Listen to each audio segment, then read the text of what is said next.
A Cup of Tea by Katherine Mansfield. Recorded by Julie van Wallichem.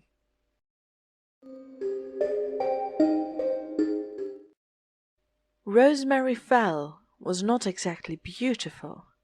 No, you couldn't have called her beautiful. Pretty? Well, if you took her to pieces. But why be so cruel as to take anyone to pieces?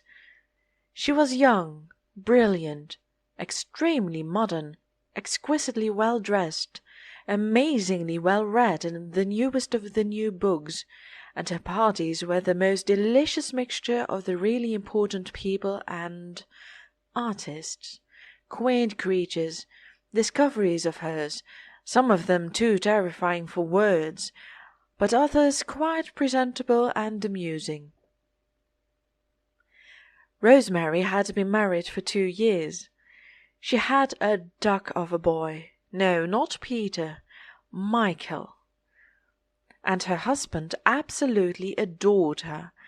They were rich, really rich, not just comfortably well off, which is odious and stuffy and sounds like one's grandparents. But if Rosemary wanted to shop, she would go to Paris, as you and I would go to Bond Street.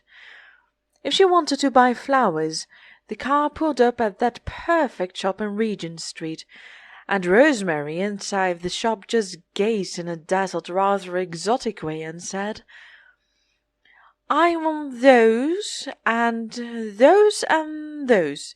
Give me 4 bunches of those, and that jar of roses. Yes, I'll have all the roses in the jar. No, no lilac. I hate lilac. It's got no shape." The attendant bowed and put the lilac out of sight, as though this was only too true. Lilac was dreadfully shapeless. "Give me those stumpy little tulips, those red and white ones." And she was followed to the car by a thin shop-girl staggering under an immense white paper armful that looked like a baby in long clothes. One winter afternoon she had been buying something in a little antique shop in Curzon Street. It was a shop she liked. For one thing, one usually had it to oneself. And then the man who kept it was ridiculously fond of serving her. He beamed whenever she came in. He clasped his hands. He was so gratified he could scarcely speak. Flattery, of course. All the same, there was something. "You see, madam," he would explain in his low, respectful tones, "I love my things. I would rather not part with them than sell them to someone who does not appreciate them, who has not that fine feeling which is so rare." And breathing deeply, he unrolled a tiny square of blue velvet and pressed it on the glass counter with his pale finger-tips. To-day it was a little box. He had been keeping it for her. He had shown it to nobody as yet. An exquisite little animal box with a glaze so fine it looked as though it had been baked in cream. On the lid a minute creature stood on the flowery tree, and a more minute creature still had her arms round his neck. Her hat, really no bigger than a geranium petal, hung from a branch. It had green ribbons, and there was a pink cloud like a watchful cherub floating above their heads. Rosemary took her hands out of her long gloves. She always took off her gloves to examine such things. Yes, she liked it very much. She loved it. It was a great duck. She must have it. And, turning the creamy box, opening and shutting it, she couldn't help noticing how charming her hands were against the blue velvet. The shopman, in some divine cavern of his mind, may have dared to think so too, for he took a pencil, leant over the counter, and his pale, bloodless fingers crept timidly towards those rosy flashing ones, as he murmured gently, "If I may venture to point out, madam, the flowers on the little lady's bodice." Charming! Rosemary admired the flowers. But what was the price? For a moment the shopman did not seem to hear. Then a murmur reached her. 28 guineas, ma'am. 28 guineas. Rosemary gave no sign. She laid the little box down. She buttoned her gloves again.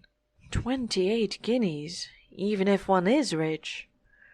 She looked vague.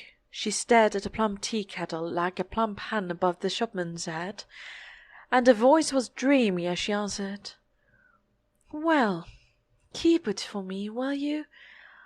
I'll—" But the shopman had already bowed, as though keeping it for her was all any human being could ask. He would be willing, of course, to keep it for her forever. The discreet door shut with a click. She was outside on the step, gazing at the winter afternoon. Rain was falling, and with the rain it seemed the dark came too, spinning down like ashes. There was a cold, bitter taste in the air, and the new-lighted lamps looked sad. Sad were the lights in the houses opposite. Dimly they burned, as if regretting something. And people hurried by, hidden under their hateful umbrellas. Rosemary felt a strange pang. She pressed her muff against her breast. She wished she had a little box, too, to cling to. Of course, the car wasn't there. She'd only to cross the pavement.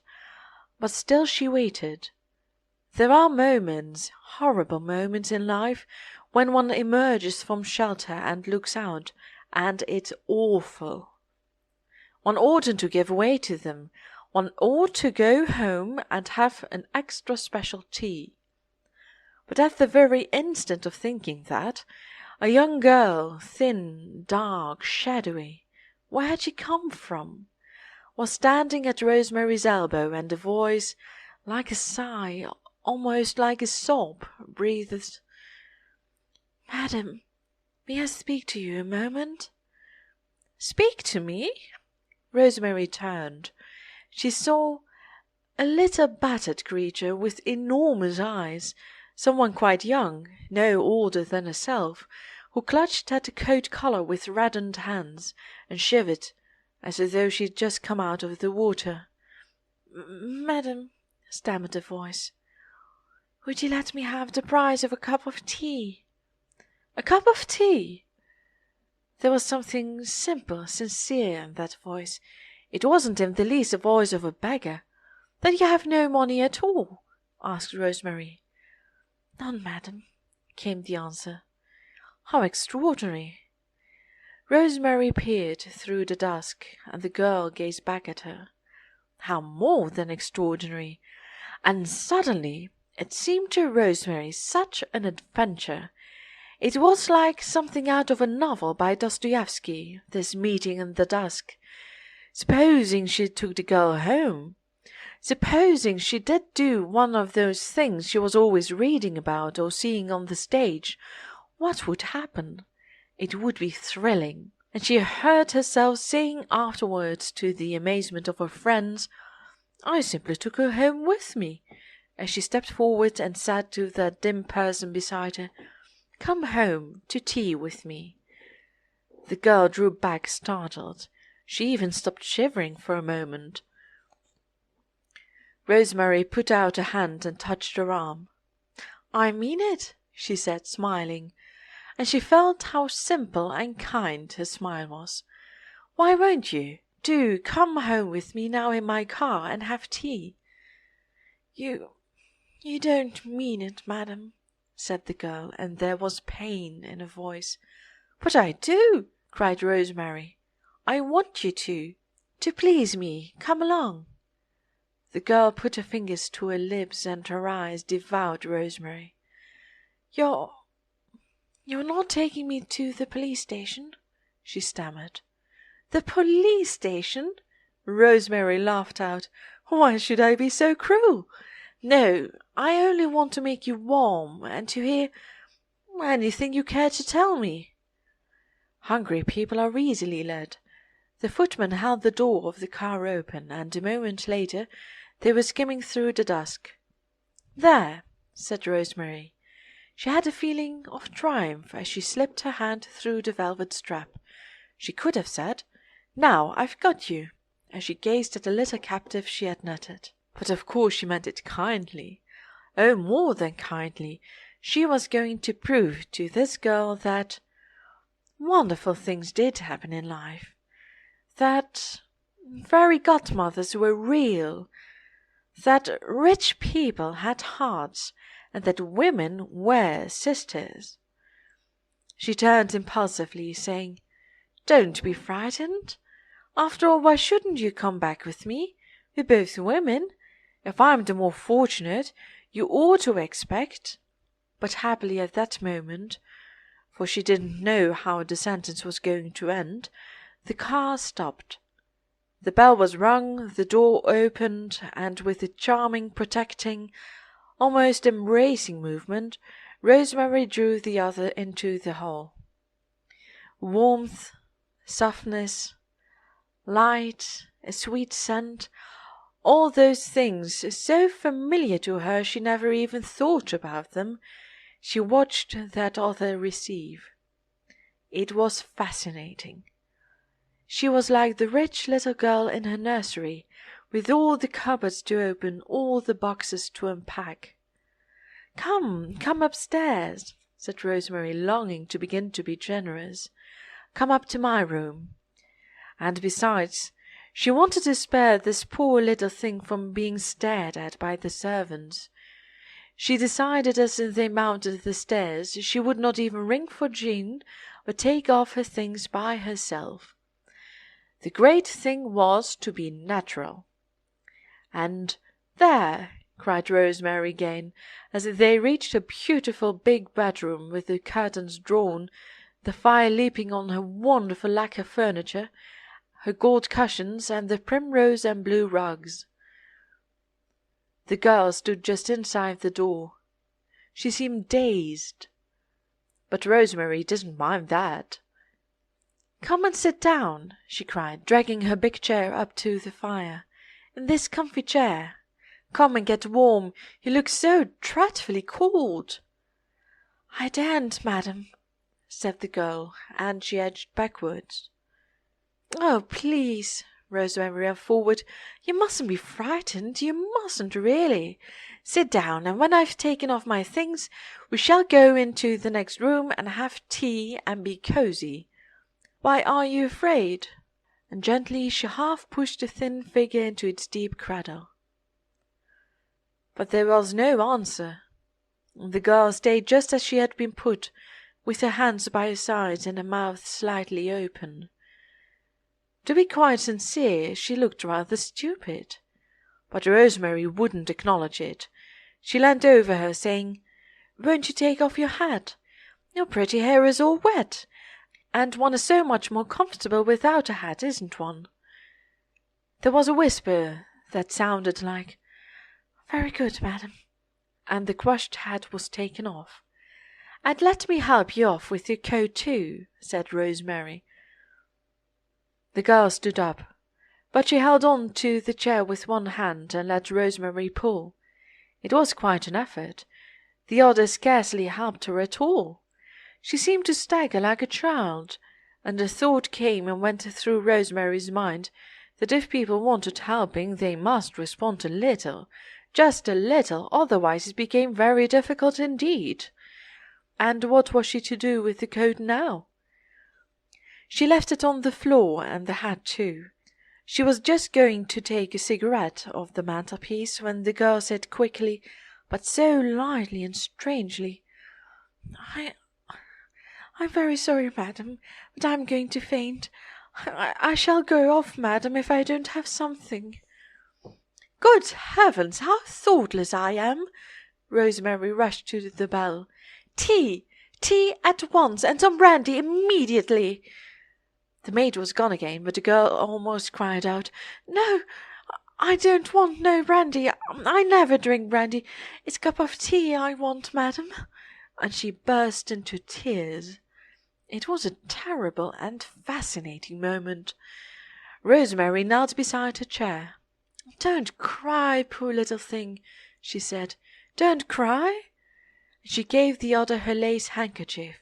She really was touched beyond words. She put her arm round those thin, bird-like shoulders.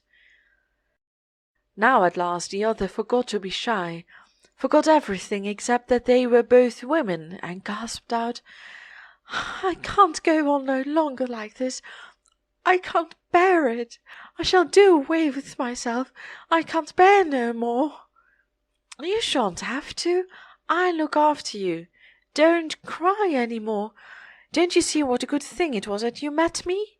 We'll have tea, and you'll tell me everything, and I shall arrange something, I promise. Do stop crying. It's so exhausting. Please." The other girl did stop just in time for Rosemary to get up before the tea came. She had the table placed between them. She plied the poor little creature with everything, all the sandwiches, all the bread and butter, and every time her cup was empty she filled it with tea, cream, and sugar. People always said sugar was so nourishing. As for herself, she didn't eat. She smoked and looked away tactfully so that the other should not be shy. And really the effect of that slight meal was marvellous. When the tea-table was carried away, a new being, a large frail creature with tangled hair, dark lips, deep, lighted eyes, lay back in the big chair in a kind of sweet languor, looking at the blaze. Rosemary lit a fresh cigarette. It was time to begin. "And when did you have your last meal?" she asked softly. But at that moment the door handle turned. "Rosemary, may I come in?" It was Philip. "Of course." He came in. "Oh, I'm so sorry," he said, and stopped and stared. "It's quite all right," said Rosemary, smiling. "This is my friend, Miss—" "Smith, madam," said the languid figure, who was strangely still and unafraid. "Smith," said Rosemary. "We are going to have a little talk." "Oh, yes," said Philip, "quite." And his eye caught sight of the coat and hat on the floor. He came over to the fire and turned his back to it. "It's a beastly afternoon," he said curiously, still looking at that listless figure, looking at its hands and boots, and then at Rosemary again. "Yes, isn't it?" said Rosemary enthusiastically. "Vile!" Philip smiled his charming smile. "As a matter of fact," said he, "I wanted you to come into the library for a moment. Would you? Will Miss Smith excuse us?" The big eyes were raised to him, but Rosemary answered for her. "Of course she will." And they went out of the room together. "I say," said Philip when they were alone, "explain. Who is she? What does it all mean?" Rosemary, laughing, leaned against the door and said, "I picked her up in Curzon Street, really. She's a real pick-up. She asked me for the price of a cup of tea, and I brought her home with me." "But what on earth are you going to do with her?" cried Philip. "Be nice to her," said Rosemary quickly. "Be frightfully nice to her. Look after her. I don't know how. We haven't talked yet. But show her, treat her, make her feel—" "My darling girl," said Philip, "you're quite mad, you know. It simply can't be done." "I knew you'd said that," retorted Rosemary. "Why not? I want to. Isn't that a reason? And besides, one's always reading about these things. I decided—" "But," said Philip slowly, and he cut the end of a cigar, "she's so astonishingly pretty." "Pretty?" Rosemary was so surprised that she blushed. "Do you think so? I hadn't thought about it." "Good Lord!" Philip struck a match. "She's absolutely lovely. Look again, my child. I was bowled over when I came into your room just now. However, I think you're making a ghastly mistake. Sorry, darling, if I'm crude and all that, but let me know if Miss Smith is going to dine with us in time for me to look up the Milliners' Gazette." "You absurd creature," said Rosemary, and she went out of the library, but not back to her bedroom. She went to her writing-room and sat down at her desk. Pretty, absolutely lovely, bowed over. Her heart beat like a heavy bell. Pretty, lovely. She drew her cheque-book towards her. But no, cheques would be of no use, of course. She opened a drawer and took out £5 notes, looked at them, put 2 back, and holding the 3 squeezed in her hand, she went back to her bedroom. Half an hour later, Philip was still in the library when Rosemary came in. "I only wanted to tell you," said she, and she leaned against the door again and looked at him with a dazzled, exotic gaze. "Miss Smith won't dine with us tonight." Philip put down the paper. "Oh, what's happened? Previous engagement?" Rosemary came over and sat down on his knee. "She insisted on going," said she, "so I gave the poor little thing a present of money. I couldn't keep her against her will, could I?" she added softly. Rosemary had just done her hair, darkened her eyes a little, and put on her pearls. She put up her hand and touched Philip's cheeks. "Do you like me?" said she, and the tone, sweet, husky, troubled him. "I like you awfully," he said, and he held her tighter. "Kiss me." There was a pause. Then Rosemary said dreamily, "I saw a fascinating little box today. It cost 28 guineas. May I have it?" Philip jumped her on his knee. "You may, little wasteful one," said he. But that was not really what Rosemary wanted to say. "Philip," she whispered, and she pressed his head against her bosom. "Am I pretty?"